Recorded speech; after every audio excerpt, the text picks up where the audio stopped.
Nos acompaña por aquí para redondear esta noche tan del Victoria Luis Armada, su vicepresidente. ¿Qué tal, Luis? Muy buenas noches. Hola, buenas noches. Bueno, aquí viendo a todo el mundo hablando de Amancio, de una leyenda, de un chaval de barrio que jugaba en las calles de Los Mayos, concretamente, que acabó en el Victoria y de ahí al estrellato. Sí, es bueno, de aquella época era lo habitual, ya incluso de la mía también era lo habitual jugar en la calle y efectivamente él llegó a lo más alto, sí. Nos decía Quique Ventureira, era calle, Amancio era calle. Sí, Eso que ahora se echa tanto en falta en los futbolistas de ahora, ¿no? Muy académicos, muy de conos, de césped artificial, pero que les falta calle.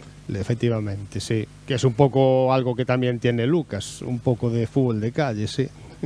Fútbol de calle y fútbol del Victoria. Sí, sí, también. Luego hablaremos, porque luego nos comentaba también, esto era el pasado, Amancio, el pasado brillante del Victoria, el presente, ahora también hablaremos del presente del club, es igualmente brillante, y para hablar de ello también está por aquí Jorge Caridad. Juni, muy buenas, ¿qué tal? Coordinador de Fútbol 11 del Victoria. Buenas. Casi nada, ¿no? Porque coordinar el Fútbol 11 del Victoria, esto es como... Es una película de terror a veces. De terror. Pero bueno, bien, se lleva bien. Oye, ¿cómo se mantiene ese fútbol de calle en un club con los entrenamientos de ahora? ¿Es posible? Bueno, yo creo que, como bien estaba diciendo Luis, que del fútbol de su época, donde había ese fútbol de calle, al de hoy, pues ha cambiado mucho, ¿no? Y hoy en día está un poquito la mezcla entre esos entrenamientos muy metodológicos y intentar todavía mantener la picardía del futbolista. Pues bueno, se intenta, pero intentar mezclar un poquito el 50% de ambas cosas, ¿no? Con las botas nuevas, el césped de última generación en el que todo va bien, no hay un bote malo, e incluso aunque llueva eso drena espectacular, con el entrenador colocando a todo el mundo perfectamente. No los lleves a jugar a la zapatera, al campo de tierra, que les parece que aquello no se puede jugar allí. Sí. No sé a quién le leía un tuit a un portero que había jugado en un campo de tierra después de mucho tiempo y decía, no sabes qué felicidad, al contrario de lo que dicen muchos, no, joder, es que un campo de tierra, qué limitación, no. Él estaba feliz recordando todos los años que había jugado en campos de tierra. Vosotros, claro que jugasteis en campos de tierra. Sí, evidentemente. Yo casi toda mi vida, la hierba artificial la vi poco realmente, pero sí. Y la verdad era un fútbol bonito, un fútbol aguerrido y oye, que a lo mejor hoy en día pues no gustaría, pero a mí sí me gusta. En tierra y en la calle. Es que antes no pasaban tantos coches por Coruña, antes se podía jugar al fútbol en la calle. A mí ya me cogió menos esa época, pero sí. En tierra sí, en la calle menos. Pero bueno, hoy en día todo lleva artificial y no se ven, yo creo que ni los campos de hierba.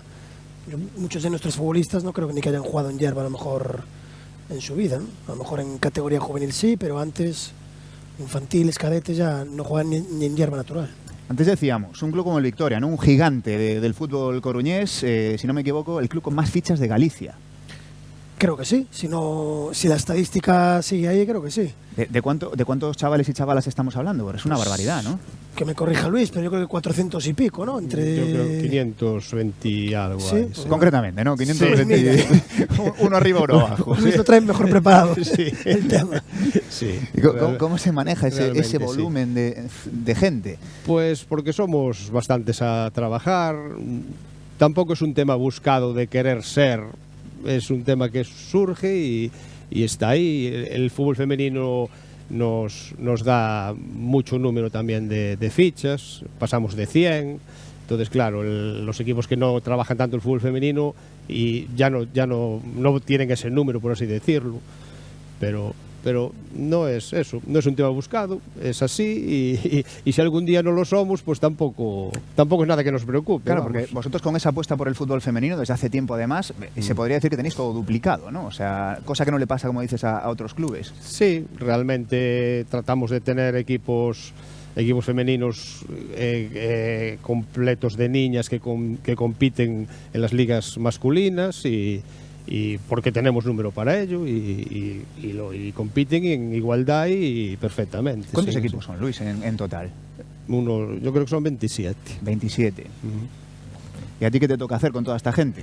Bueno, yo coordino... Rompecabezas, ¿no? Sí, lo que te decía de la película de terror. Yo coordino fútbol 11, pero juvenil, cadete e infantil. La categoría senior la coordina otra persona y juegan ellos. y luego está la coordinación de la sección femenina y la coordinación por otro lado del fútbol 8. En mi caso, juveniles, cadetes e infantiles son 7 equipos. 7 equipos con una media de 20 jugadores, pues 140 familias a las que hay que abastecer, ¿no? de noticias, información, solucionar problemas, apagar fuegos. Bueno, se hace con gusto, aunque a veces genera algún problemilla, pero el 90% de las veces son todo buenas noticias, alegrías y buen rollo, te llevas muchos amigos, o sea que bueno, se lleva bien. Aparte da gusto, ¿no? Ver a los chavales y a las chavalas enganchados y no estar todo el día con la Play y con este tipo de historias, ¿no? Al final, estar en un club es hacer colegas, es adquirir un hábito deportivo, son muchas cosas, ¿no? Sí, el deporte en esas edades yo creo que es fundamental. Todo lo que sea que los chavales a esas edades no estén en la calle, yo creo que es positivo, ¿no? Que hagan un deporte, sea fútbol o sea otro. En este caso a nosotros nos toca el fútbol y yo siempre se lo digo a los padres, que para ellos para los niños es una experiencia de cara a la vida, es un aprendizaje, una educación. Tienen que aprender a convivir con la alegría, con la tristeza, la frustración de perder, bueno, todo tema de compañerismo, respeto a las normas, respeto a la autoridad del entrenador, respeto a la autoridad del árbitro. Bueno, es un marco de educación para ellos, creo yo. En ese sentido, no sé si tenéis algún código que se le explique a los padres, que se le explique también a jugadores y jugadoras. Por ejemplo, cuando uno llega al club y se dice, mira, en este club olvídate de decirle al árbitro esto o lo otro. No sé si tenéis algún tipo de código interno que funcione también a nivel educacional. Tenemos un código interno de conducta, pero que bueno, que al final tú ya sabes que el papel está ahí, pero luego es más importante el incidirles en el día a día, tanto a padres como a jugadores, como a los propios entrenadores, de cuál es un poquito la filosofía del club. Siempre les insistimos mucho en temas de no protestar al árbitro, de mantener siempre una conducta deportiva para con el rival y para con el compañero. Y aunque lo que decíamos está escrito en un papel, porque hay un código de conducta, pero realmente lo más importante es el día a día y sobre todo la labor de los técnicos, que son los que al final pelean 2-3 días a la semana con los chavales y con las niñas y los que tienen un poquito que colaborar en su educación. Luis, tú como vicepresidente, ¿qué es el Vitoria? ¿Qué significa el Vitoria para el fútbol coruñés? Bueno, el Vitoria es un clásico de toda la vida, como hay muchos, y que en los últimos años, bueno, cuando digo los últimos me refiero a lo mejor 20 y tantos largos, pues ha crecido y y hemos llegado donde hemos llegado. Yo soy criado al lado del local del Vitoria antiguo de la calle Castiñeiras. Cuando yo empecé en el Vitoria, cuando yo fiché en el Vitoria como jugador, fiché en juveniles porque no había más categorías. O sea, yo empecé a jugar en juveniles porque era la categoría que había, juveniles y modestos. Ese año se hicieron en los infantiles y a partir de ahí pues se empezó a hacer eso, pues a hacer equipos B, a crecer de la mano sobre todo del presidente de Juan Vázquez y hemos llegado pues a codearnos de tú a tú pues con equipos que antes veías de otro nivel como el Ural o en su día el Imperator o equipos que los veías de otra manera, independientemente de que el Vitoria como club modesto sí es un clásico, pero era aquel clásico de que daba guerra en la primera división de modestos, pero no había más tampoco. Eso es lo que ha llegado a ser el Vitoria. ¿Y qué quiere ser? ¿Cuál es el objetivo? ¿Dónde está puesto el punto de mira del club? Es que el punto de mira del club yo creo que está un poco en quizá llegar, es como se suele decir, es más fácil que mantenerse, pues simplemente mantenerse. Que no es poco. Que no es poco, porque tenemos temporadas de muchos éxitos en el aspecto de que si tenemos el juvenil en división de honor, que que si ahora el juvenil nos baja a Liga Gallega, que lo queremos volver a Liga Nacional, o sea, que si el cadete B lo tenemos en Liga Gallega, o sea, entonces es un poco altos y bajos y un poco mantenerse y no como le ha pasado a otros clubes, pues que se han venido abajo, no sabemos por qué, pero y entonces yo creo que lo estamos consiguiendo y mientras podamos, pues será eso. ¿Cómo es la convivencia con el grande de la ciudad, con el Deportivo, ¿no? Con el equipo del que somos todos, aunque seamos del Vitoria o del Imperator? ¿Cómo es esa convivencia con el Deportivo? Por ejemplo, a nivel de el Deportivo viene y pim, pim, pim. Bueno, yo creo que a día de hoy está bastante bien montado el tema. Hay un convenio con los clubes modestos de La Coruña y está bastante regulado, estipulado el protocolo. Cuando ellos se fijan en un jugador, te lo comunican. Si es durante la temporada, lo invitan a entrenar un poquito para verlo. Si es a final de temporada y ya tienen la decisión tomada de ficharlo, pues te lo comunican y lo fichan. Está estipulado así. Creo que hay un pequeño incentivo económico cuando te fichan un jugador. Y bueno, yo creo que actualmente la cosa está bastante bien.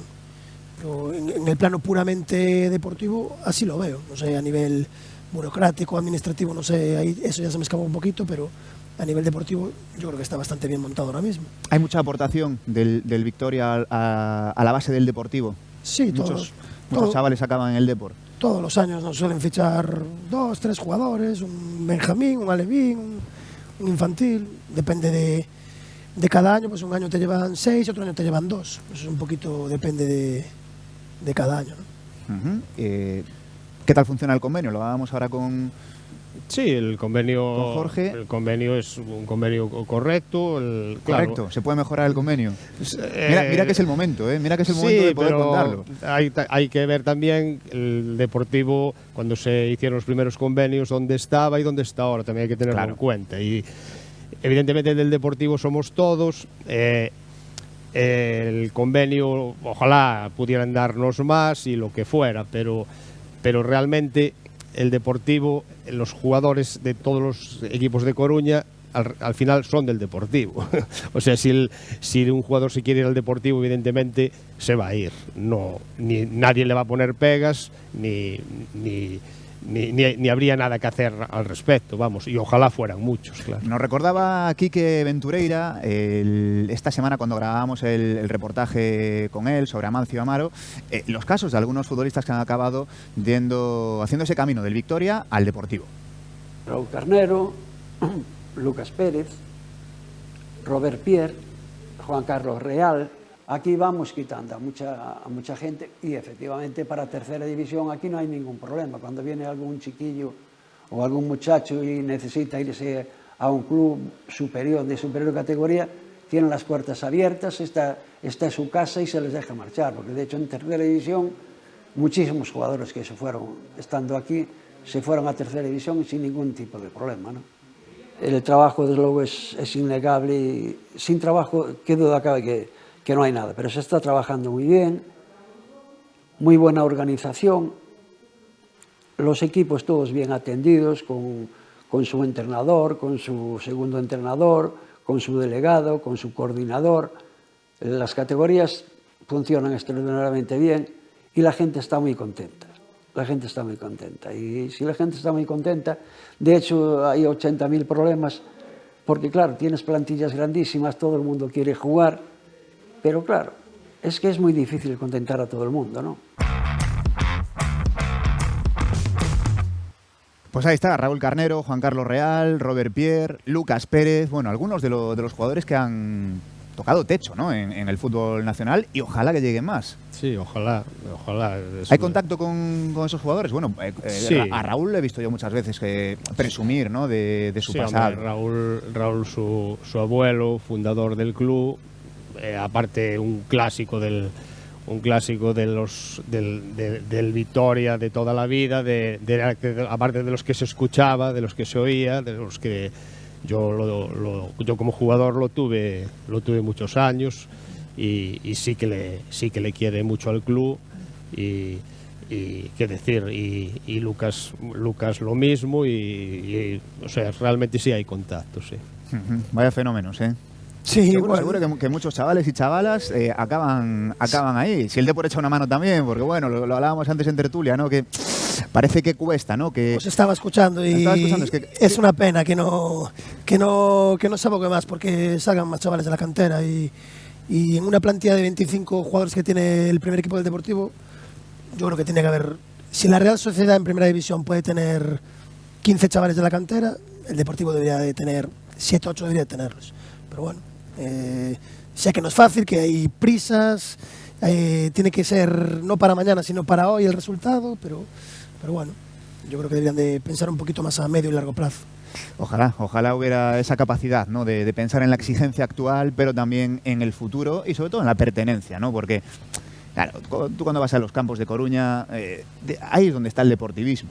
Los padres, los niños... Y yo creo que el aficionado de Riazor le gusta más ver a alguien de casa que un jugador traído de no sé dónde, ya no digo del extranjero, ¿no? Un jugador de no sé qué equipo, y más ahora que estamos en la división en la que estamos, pues...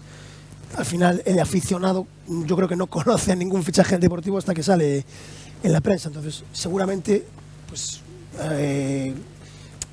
se sentiría un poquito más identificado incluso con el club si jugasen más chavales de la casa. Dicho lo cual, entiendo que es difícil compaginar ambas cosas, ¿no? El resultadismo con sacar chavales de abajo. Pero, insisto, si el Atlético de Bilbao puede, la Real puede, el Villarreal puede, yo creo que aquí se debería de poder. Pero... Ahí está el Villarreal, que además lo conocemos bien, ¿eh? Sí. Joder, qué noche histórica, ¿eh? La verdad que sí. Yo creo que es algo irrepetible y oye, lo hemos disfrutado a tope y ya nosotros mismos decíamos, vamos a disfrutar esto que pasado mañana no se acuerda nadie de nosotros. 30 de noviembre del año 21, Riazor. Victoria Villarreal. Allí está el submarino de cerámica en la sede del club. Sí. Me gustó mucho visitar la sede, por cierto. Y sobre todo, ojear los anuarios, irte al año 50 y pico, ver cómo aquello está todo manuscrito, las crónicas de los partidos, cómo se quejaba la persona que escribía las crónicas de que, bueno, de que no había estado aquello demasiado bien arbitrado, de que el campo tal. Siempre había algo que... Por cierto, antes de despediros... hay que pedir algo, ¿no? O sea, quiero decir, nos faltan campos, nos faltan horarios, ¿Qué nos falta? ¿Qué necesita el Victoria y qué podemos pedir? Ahora que tenemos el altavoz de Perdimos como siempre, que es un programa que se escucha en todos lados. Evidentemente no es el Victoria, todos los equipos de Coruña necesitamos más campos. Para la cantidad de licencias que tenemos no llegan, los campos de Coruña no llegan. Pero eso yo creo que es de dominio público, ¿no? Sí, y además es bueno, un mal crónico, ¿no? Sí, o sea, realmente. Es una pena. No sé lo que cuesta poner un tapete en la Zapateira o, bueno, habilitar algún tipo de instalación para que haya más horas de campo para todos. Pero al final estamos entrenando grupos de 40, 50 niños en medio campo de un campo de fútbol, ¿no? Entonces imagínate, esas condiciones de trabajo son difíciles. Y la gente del fútbol base en Coruña hacemos una labor que, como te decía antes, creo que es muy buena educativamente para todos los niños y niñas de la ciudad, y es una pena que haya estos problemas de instalaciones. Menudo sudoku, esos partidos de 40, 50, bueno, eso es como cuando yo iba al Hogar de Santa Margarita y en las dimensiones del patio, que era un campo de fútbol sala, eran todos los recreos a la vez, con lo cual, pues lo más fácil era chocarte con alguien o llevarte un balonazo en la boca. Menos jugar al fútbol, cualquier cosa. Bueno, pues ojalá que Coruña pueda estar mejor dotada. Y además ahora que vienen las elecciones, a ver si alguien se acuerda de lo que necesita el fútbol modesto. Creo que vamos a estar en el último escalón de las peticiones de los políticos, pero bueno. Bueno, la alcaldesa que además iba al Hogar de Santa Margarita también, o sea que... Y si no, mira, ¿qué dices, Boquete? A ver, reivindica desde la cueva. ¿Tienes luz ya? No, yo no digo nada, pero hay un amigo del programa que pincha y corta muchísimo este tema, o sea que se lo podemos pedir a él. ¿Ah, sí? No diré quién es. No, vale, no, lo que pasa es que tú escribes mucho y luego dices poco. Bueno, Boquete, nada, ahora voy contigo, que además tenemos esperando al próximo protagonista, pero quiero despedir a Luis y a Jorge. Ha sido un verdadero placer poner el foco sobre uno de los clubes señeros de la ciudad. Y sobre todo, estamos muy orgullosos de la labor que hace el Victoria desde 1943, acercando el fútbol de barrio al fútbol profesional y acercando a los chavales al deporte, que es lo fundamental. Muchísimas gracias por esa apuesta que hacéis por el deporte y por la juventud, y que vaya todo fenomenal. Vale, muchas gracias. Encantados de por recibiros. invitarnos. Gracias. Por aquí os seguimos. Que son las 12 menos 5.